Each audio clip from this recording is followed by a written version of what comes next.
Magandang araw sa inyo mga kaibigan dyan sa Mauban. Nakakamiss din na minsan ang ating bayan yun dahil bihira tayo makauwi.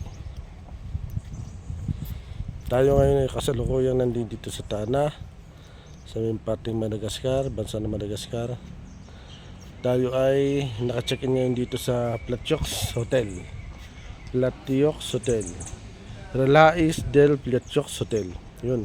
Medyo hirap tayong bumigkas kasi unang-una hindi natin gamay yung kanilang mga salita. Parang nakuha yata to sa French na salita. Yan. Kung mapapansin nyo, okay naman paligid, maganda siya. Mas maganda siya sa unang pinasukan kong hotel. Yan. Okay? Yan. Tingnan nyo. Subukan natin itong aking bagong cellphone na regalo ng asawa ko. Maganda raw to eh. Yan. Yung laki-laki ng puno oh. Ito. Yan oh. Laki ng puno.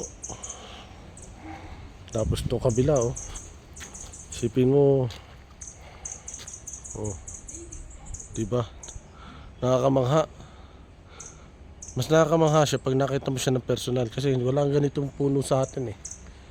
Kumbaga pag nakita to ng mga lager sa atin, ako, yung ganyan, gagawin na yung troso para gawin ng lalo na to buo, gagawin tong mga buong lamesa, buong pinto. Naku, napakaganda.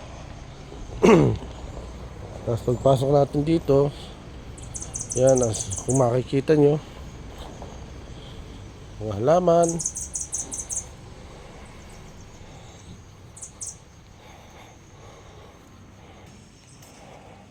swimming pool, restaurant.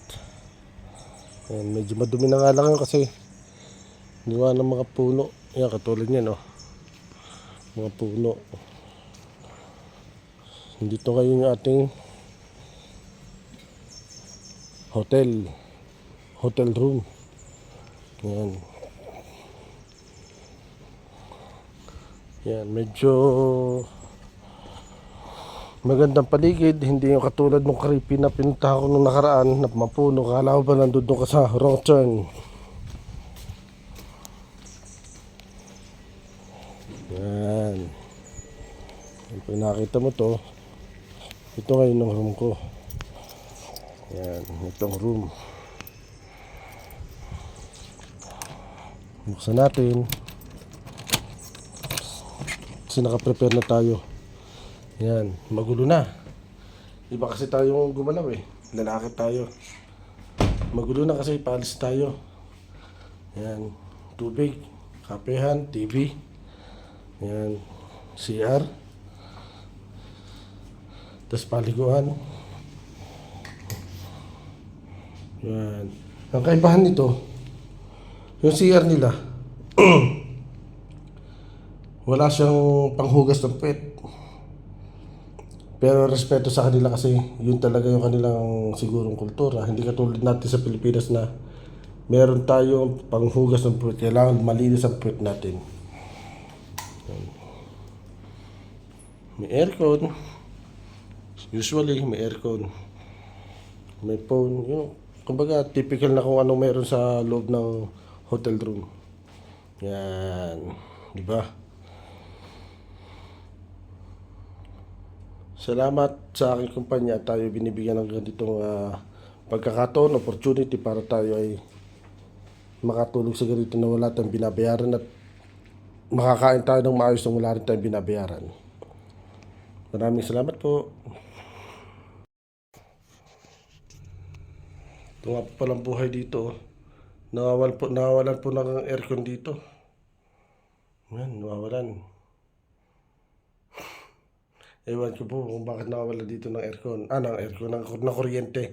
I mean, siguro po talagang ganun dahil hindi naman to katulad ng mga bansa natin na maraming, yan, umilaw na naman. O, kita nyo, umilaw na naman.